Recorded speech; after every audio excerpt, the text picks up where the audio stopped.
Here's some more improvisation ideas for Say Less. We can add the B flat and G, which is the minor third scale degree and tonic or root scale degree. Okay?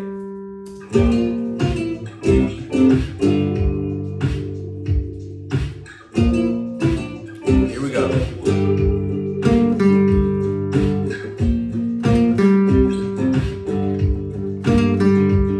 Slide into.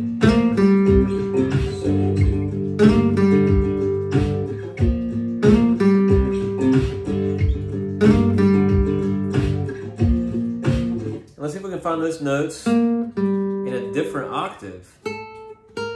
So here I am on fret 6, string 1, and fret 8, string 2. Find those notes, index, ring.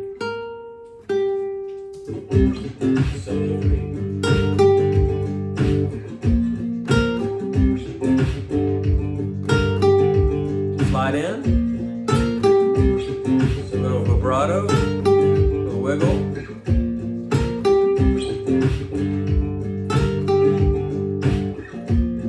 Get back to the first one.